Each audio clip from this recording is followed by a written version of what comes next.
Welcome to the DoubleACS Daily News. Next Monday, people across the country will remember the contributions of Dr. Martin Luther King Jr.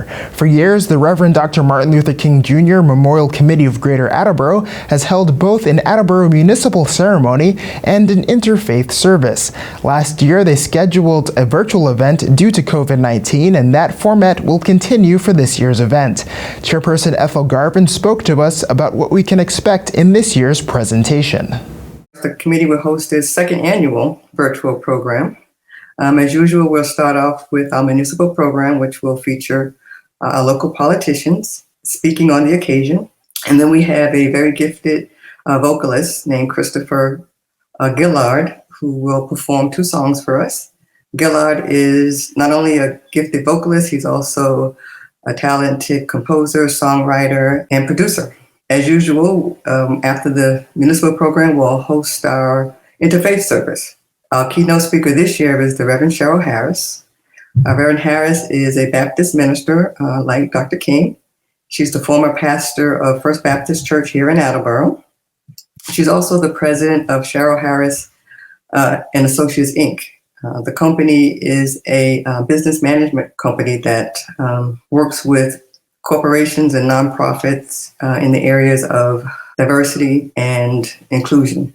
So the company works with them in that area in terms of training and consultation. So Reverend Harris has 25 years of experience in this area. So the committee knew it didn't have to look far for an expert to speak on its theme. Our theme this year is reflections on accountability.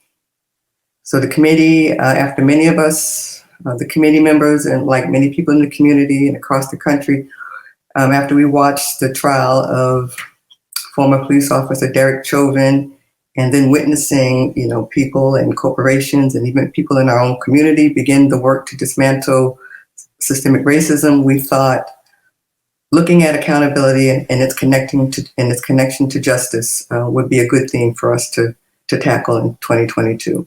We think Reverend Harris was the person to address that theme for us. We also knew that Dr. King was a good example, a stellar example of someone who sort of expertly knew how to hold system and people in power accountable. We see it in the Birmingham campaign, in his letter from the Birmingham jail, where he held his fellow clergy accountable. We see it in his march across the Edmund Pettus Bridge for voting rights. And we see it in his last campaign, the Poor People's Campaign, where he worked or was trying to galvanize poor people across racial lines to come and talk to or meet with leaders to demand better pay, job, and education. And so we think that together we have a pretty good theme. So during the interfaith service, we'll also have the Brockton High School choir under the direction of Matthew Cunningham. The choir is very popular here in the States. They performed at Symphony Hall. The feedback that we've often got is usually typically positive. People see it as a time of reflection. People see it as a time for meditating, and they always seem to say that it's just a very warm time, very warm setting, very comforting setting for them to come and just reflect on what's been going on in that past year. Because sometimes, the last few years, things have been very tumultuous. And so they look forward to coming to the service just to have a quiet time to reflect. People can watch the event on DoubleACS on cable station 15 here in Attleboro, or they can tune into your Facebook page, DoubleACS's Facebook page or YouTube page. They can also go to the MLK Committee's Facebook page.